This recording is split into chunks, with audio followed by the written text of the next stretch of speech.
Hello and welcome to the episode of the Bubbs on Sports podcast. Today is Friday, October 6th. Hope everyone's having a good day so far and had a good rest of their day yesterday. Hope everybody had a good week. It is Friday. We have hit the weekend and we've got another packed weekend full of sports. It is October. We've got October baseball. We've got NFL. We've got college football tomorrow as well. And then next weekend, you have NHL, you have NBA shortly after that. So this month is what I think the best month in all of sports. I know a lot of people say March is always exciting because you've got March Madness, and that's just awesome and all that great stuff. But I think this is one of the best months in sports because all four of the professional sports leagues are in session. You've got playoff baseball, you've got NHL and NBA, and you've got the prime of the football season along with college football as well. So a lot to look forward to this weekend. It is a Football Friday podcast. We'll get you set for the weekend in football, both the NFL on Sunday, and it will also get you set up with some of the biggest games in college football tomorrow throughout the day on Saturday. But we'll start today with the NFL. We'll also get you set a little bit as well for postseason baseball as the divisional round for both the American League and the National League will take place this weekend. One American League East team left as the Rays and the Blue Jays were knocked out by the Rangers and the Twins. So the Orioles are the only team left as the Yankees and the Red Sox obviously missed out on the postseason. The Phillies, they're the team I want to see make another deep run. I like their core of players. Bryce Harper's always a very likable player. I've always, enjoyed watching Harper, so it'll be interesting to see how the Phillies against the Braves, but a lot to get into today. We'll get to the MLB a little bit later on. So it is week 5. It's crazy it's already week 5, but here we are. We're kind of a quarter into the season, 18 weeks, 5 weeks, or 4 weeks in. This is the 5th week, so we've almost got about 13 weeks left. So still a lot to go, but the season is flying by. So my game picks quickly before we begin here on today's NFL Game Picks segment here on a Football Friday. My overall for the season is 43-21. However, last night I didn't correctly pick the Bears crushing the Commanders. I did not see that coming. I had the Commanders winning 27-17. I did not see a blowout like that coming, but here we are. They blew them out. So my first incorrect pick of Thursday Night Football of the season was last night as the Commanders get blown out at home by the Chicago Bears. Bears pick up their first win of the season to get to 1-4, while the Commanders lose another game to fall to 2-3. And it's crazy to think, again, any given Sunday, well, in this case, any given Thursday, this was a team that almost beat the Eagles last week on the road. They lost to them in overtime.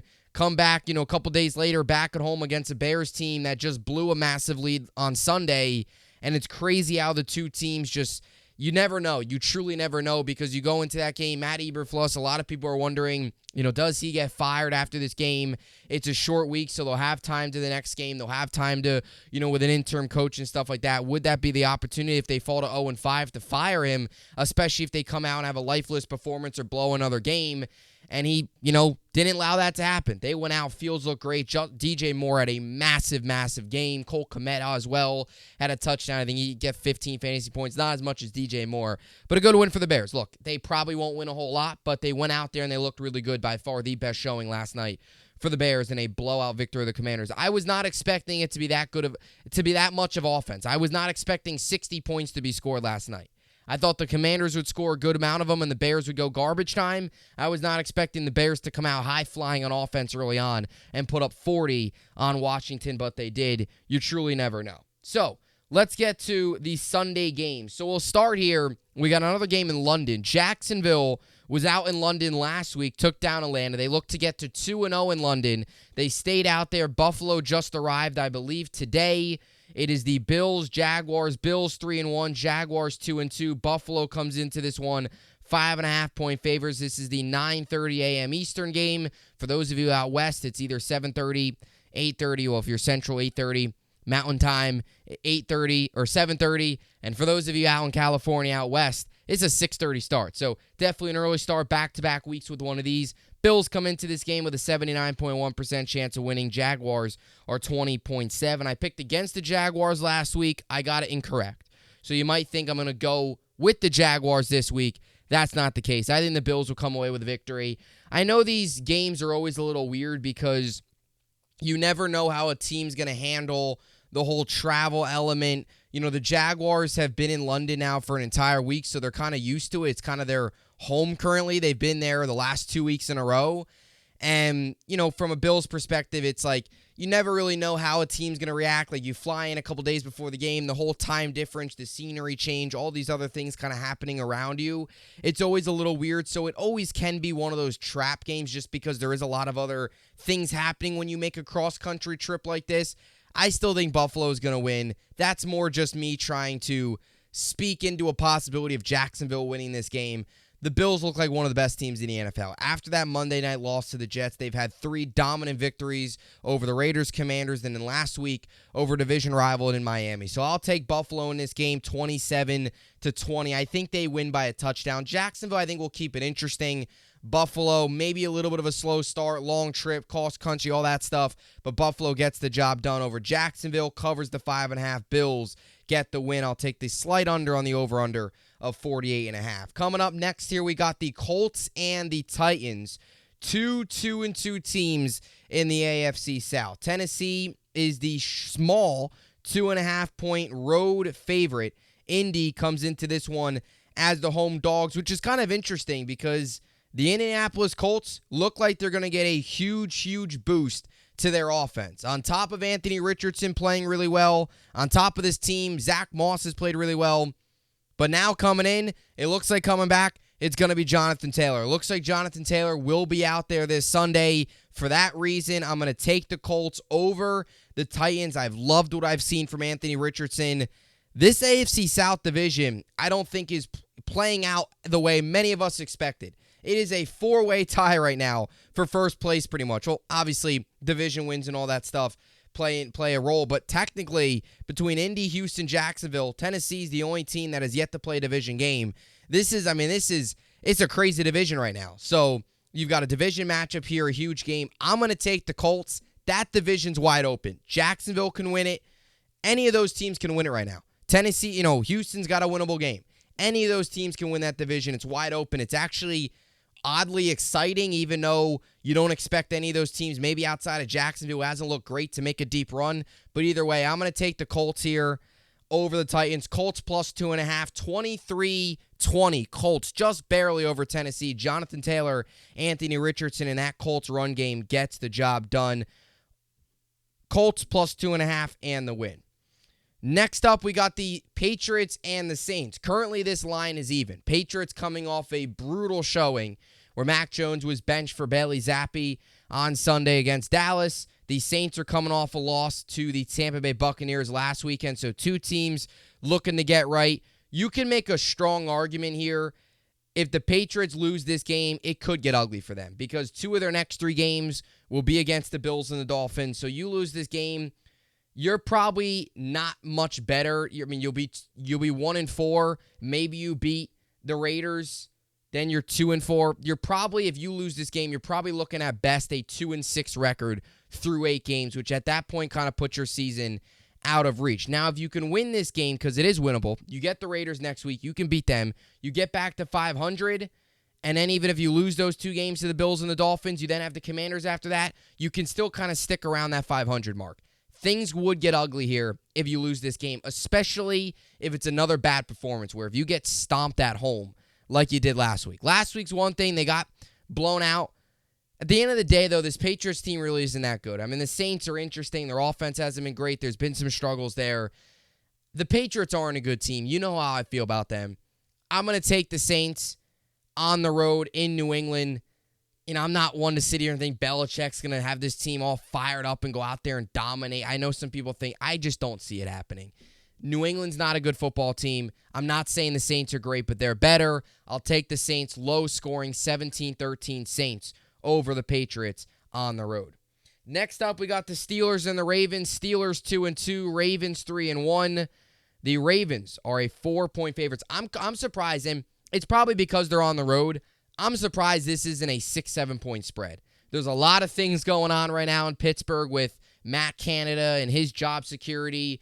You wonder how much longer until they start to make changes, whether that's on the field or with the coaching staff.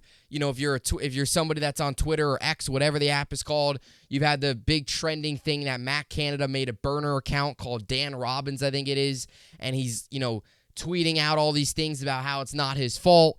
And, one guy actually traced the name back to Matt Canada's email. So I don't know how true it all is, but it's been a very wild week. And I'll tell you what, the Steelers, I think, have some of the most negative energy around a team that is 2-2. Like, at the end of the day, they're 2-2 right now.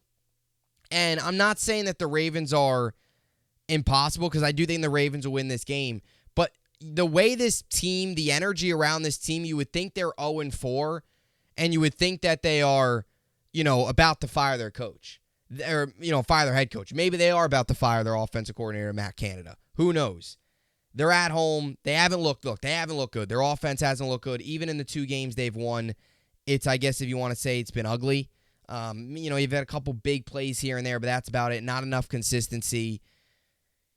Pickett dealing with, obviously, the knee. I'm going to take the Ravens here. I'm surprised this is only a 4-point line, because I just think the Ravens are going to kind of roll over them. The Steelers don't look good. But again, they are 2-2. Like, they're 2-2. They found a way to win 2 games. They beat a divisional opponent. I mean, it's not like, again, I'm not saying they're a good team, but the energy around this team, you would think they were 0-4. I mean, they're 2-2. They're 500. If they win this week, they're above 500. They're 3-2 with 2 division wins. Like, it's not good, but it's not as bad as people think. Either way, Baltimore is the better team. I'll take the Ravens on the road. They're 4-point favorites. I'll take the Ravens 27. I'll take the Ravens 26-17. Ravens over Pittsburgh by 9. And I'll take the over on the over-under of 17. Or over on the over-under of 38, I believe.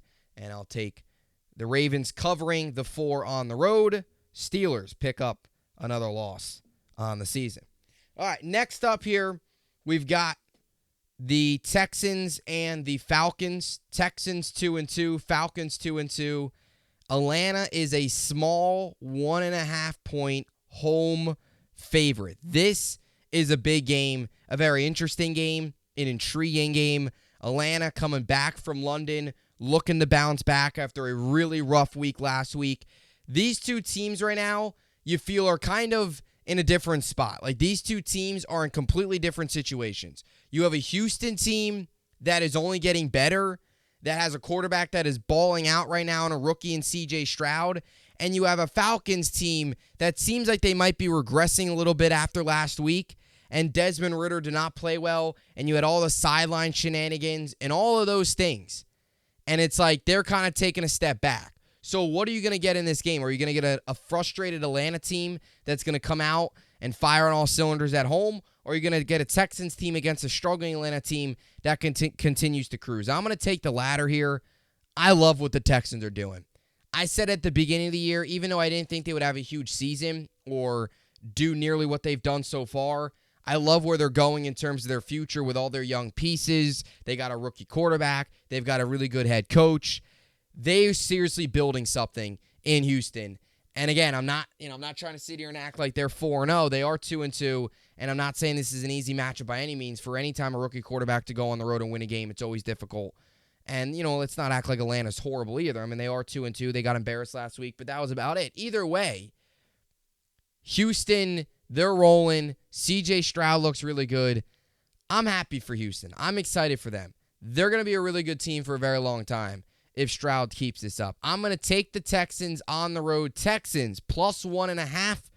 27-23 Texans over Atlanta. They get the job done and get to 3-2 on the season. And await another division matchup and another division matchup after that against the Panthers. The Texans easily could stack up some wins here. I mean, this is a winnable game. Next week, New Orleans is a winnable game. The week after that, Carolina's a winnable game. Again, not trying to look too far ahead, but this Texans team can really rack up some wins here if they continue to play this way. I'll take Houston. Lions, Panthers, 3-1 Lions, 0-4 Panthers. Lions, 10-point favorites. What more do I have to say? Panthers look terrible. Bryce Young has not looked good.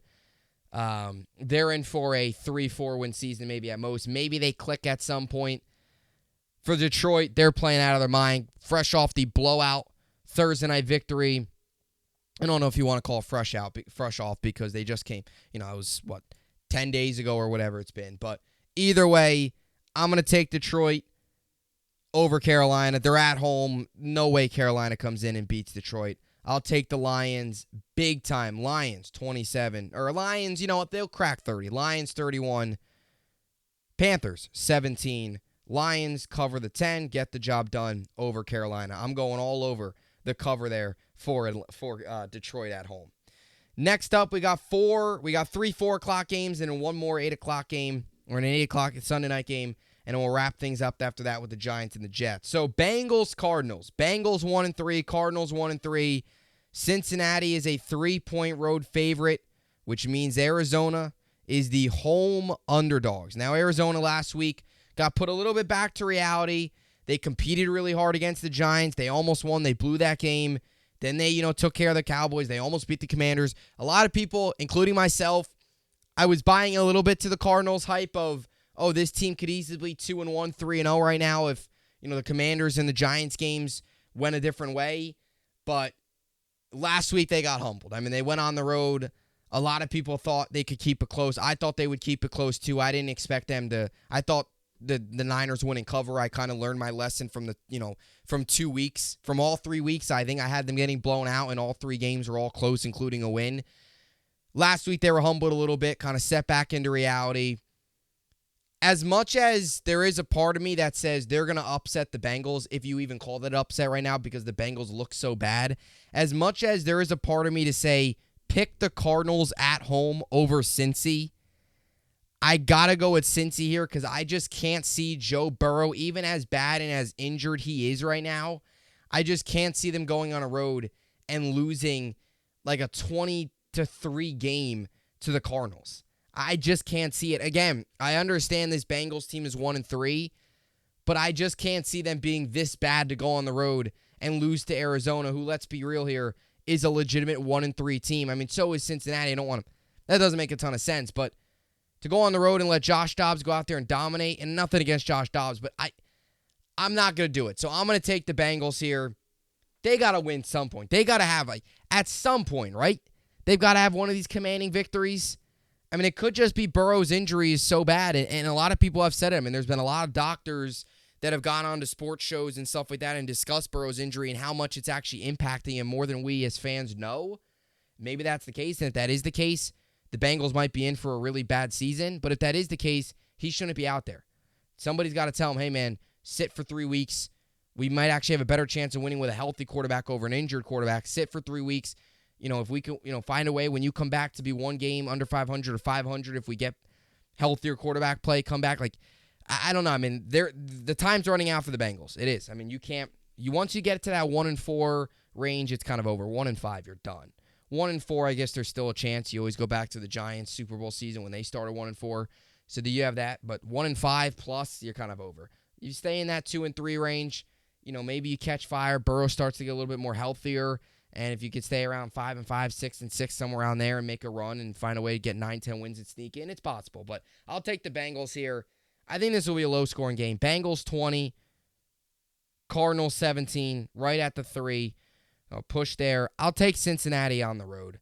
Much as I want to take Arizona because I think it would be crazy to see Arizona knock off Cincy and Dallas both at home, and then to see Cincy at 1-4 would just be something that would just be really set flames up in the AFC world if they drop this game.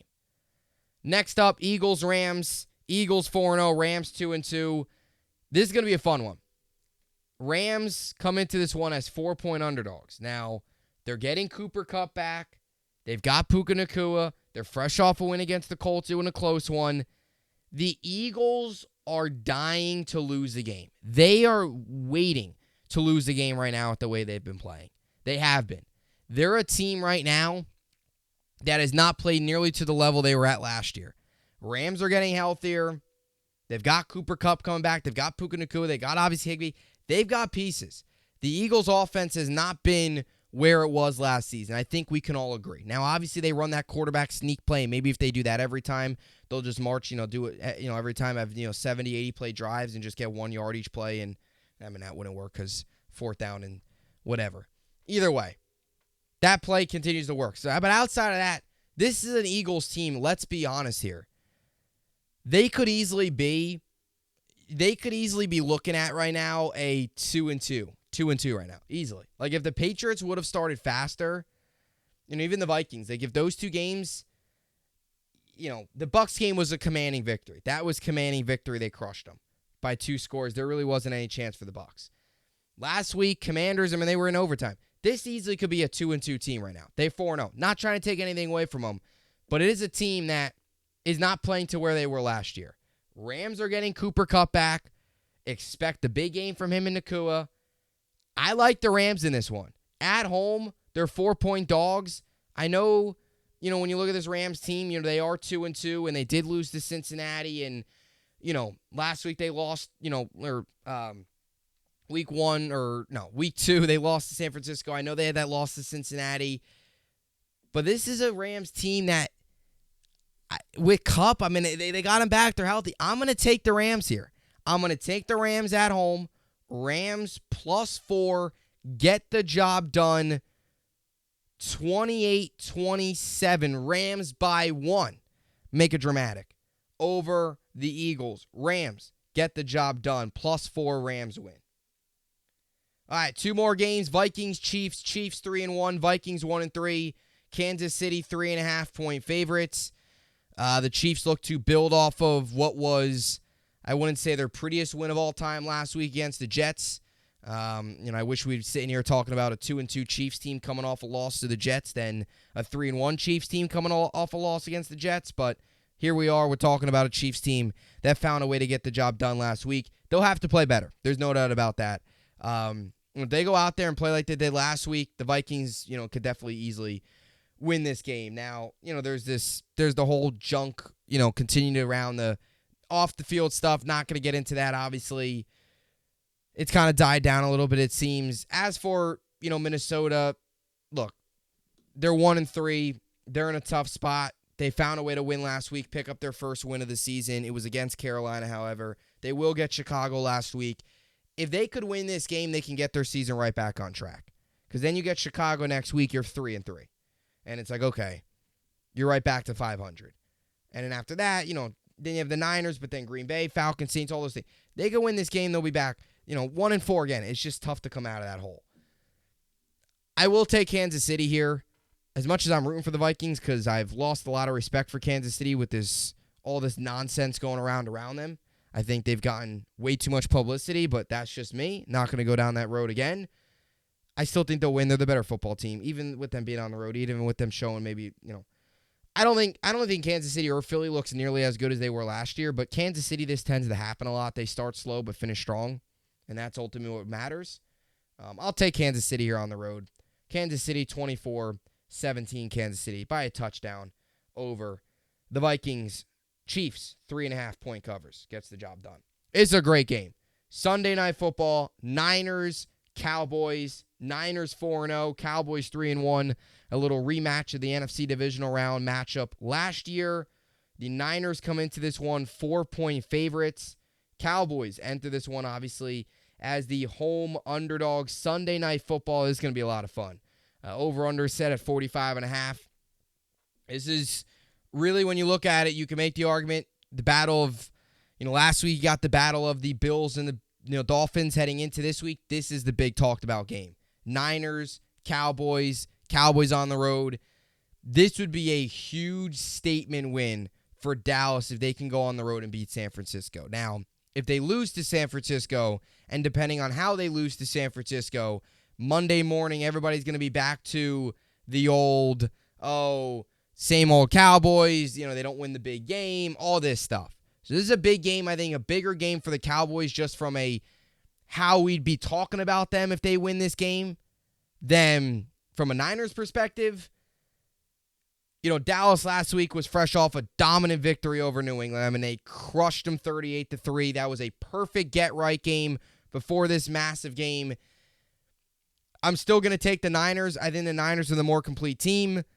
They've been able to win without really getting Debo the ball much, which is kind of crazy. Just imagine once he starts to get more involved. CMC's the best running back in football. Their defense is legit. I'm going to take the 49ers. They're at home. That helps a lot. Niners 28, Cowboys 24. Niners pick up the win on Sunday Night Football and get to 5-0 on the season. Niners over Dallas at home. All right, so now we get to the Jets here and in the Giants. So the Jets are on 4:25 Eastern on CBS. 1-3 Jets, 1-3 Broncos. According to ESPN Analytics Matchup Predictor, they're giving the Jets a 54.6% chance of winning this game, while they're giving the Broncos a 45.1% chance to win this game. Denver comes into this one as 2.5-point road favorites, which means the Jets, despite their positive showing last week, do enter this game as 2.5-point road dogs. 43.5 is your over-under. This is the third straight year in a row the Jets will face the Denver Broncos. Obviously, one of the biggest storylines going into this game is the battle between Nathaniel Hackett and Sean Payton. The comments going back to October. We're in October. In August, where Payton called it one of the worst coaching jobs in the history of the NFL, and all these things after he took over, came back and said, I put my TV hat on, all that stuff. Then you had Aaron Rodgers saying he should keep my coach's name out of his mouth. Both teams exchanged blows back in August. And this week, the conversations definitely got brought back up again. This was a game that I was circling on my calendar for a very long time. Once those comments were made, this was a game that you were like, man, this is going to be awesome. You got Payton versus Hackett. At the time, we were like, Rodgers, who's close with Hackett, he's going out there. He's playing for Hackett. Obviously, that's not the case now. And maybe it doesn't have quite the same juice. But on paper, you look at this game, you say, it's 2 1-3 teams. Who's going to want to watch this? This game shouldn't be televised. But this really is a massive game for both these teams. Because, again, this is a big week. The 1-3 teams, even next week as well, the 1-4 teams, you can't risk to get into that category of 1-4, 1-5. Things just kind of get out of hand. And especially it's big because after this, the Jets and the Broncos have extremely difficult matchups next week. So you fall to 1-4, there's a good chance that 1-4 could turn into 1-5. For the Jets, they've got the Eagles. Again, they haven't played well, but if the Jets can't beat the Broncos, even with the Eagles not playing quite to where they were last year, the Jets can't beat the Eagles. Eagles will probably take care of business. So you might look at 1-5 if you lose this game. And then from a Denver perspective, they've got an even harder matchup. They lose this game, they get to 1-4. They got a short week, go to Kansas City to play the Chiefs. That's probably 1-5. So both these teams need this game. This is a must-win. If the Jets don't win this game, they're not going anywhere. If the Broncos don't win this game, they're not going anywhere either. The winner of this game will come out of here saying, hey, we're 2-3. From a Jet perspective, you're saying 2-3. You play, that's back-to-back weeks of hopefully good football from Zach Wilson. Breece Hall's finally ready, and we'll be so confident we'll sit here and say, hey, home against the Eagles who haven't played great, get the job done, get to 500. Massive game, massive implications. Breece Hall's back. I want to see them continue to use Zach Wilson the way they used him last week, letting it rip. He went 28 of 39 for 245 yards, 2 touchdowns. Actually completely outplayed Patrick Mahomes for the first time that anybody's done it. It was Zach Wilson last Sunday. You wish they came away with a victory, but you got to build on that and pick up a win. There are missing some key pieces in the secondary like Brandon Echols and DJ Reed. Russell Wilson's been good. That's not the problem for Denver. The problem is their defense. The Jets need to take advantage of that. It's the worst defense in football statistically. Run the ball, air it out, trick plays, do what you did last week, pick up a win on the road. Jets win 2013. Jets plus 2.5. I'll take the under on the over-under 43.5. Low scoring game. Jets over Denver on the road. Get to 2-3 on the season and welcome Philly to town next week. That's my pick there. Jets over Denver. Next up, Giants, Dolphins. Giants 1-3. Dolphins 3-1. ESPN Analytics Matchup Predictor is giving the Dolphins an 87% chance of winning this game, while they're giving the Giants only a 12.9% chance of winning this game. So the odds are certainly stacked in the Dolphins' favor. Giants have been embarrassed this season. Really, they've played, let's be honest here. They've played 16 quarters of football. 4 against Dallas, 4 against the Cardinals, 4 against the Niners, 4 against Seattle. 4 weeks in, 16 quarters of football. They've gotten outplayed in 14 of those 16 quarters. They've had 2 good quarters of football. Other than that, they've been embarrassing. The first half of that Cardinals game, they were pathetic. They came out and made a comeback in the second half. So they've really played 2 quarters of football out of their 16. They've had 14 bad quarters, 2 good quarters. They've gone completely outplayed, outcoached. Anything that you can get outmatched in, the Giants have been. Dolphins are coming off a really tough loss where the media has kind of gone back to, oh, the Bills are still the top team. Dolphins aren't there yet. They're frustrated coming off a loss like this. This game could be interesting because you do have 2 teams that are very frustrated with the way they played last week. Dolphins got blown out in a big road game against Buffalo. Giants obviously got blown out again on prime time for the second time, third time really this season against the Seahawks. So it could be interesting to see if one team maybe comes out of the gate fast with frustration, a little bit of energy. Dolphins are 12-point favorites, over-under set at 47.5. The Giants are pathetic on so many levels. You know, from the top down, there are a lot of concerns. You can kind of go back to the offseason construction. Did they really put enough talent around Daniel Jones? Did they do enough with the offensive line? Andrew Thomas being out has been brutal. Yeah, the Evan Neal comments this week about flipping burgers and hot dogs to the fans, which has not sat over well. One thing you don't want to do, especially in New York, is get on the wrong side with the fans. And Evan Neal did. And that's not a good spot to be in. So, yeah, that situation, you've had them come out flat in games. That can be on coaching. Daniel Jones hasn't been good. The offensive line's been brutal. There's so many issues. Dolphins over the Giants. 20-31. I'll go 31-20.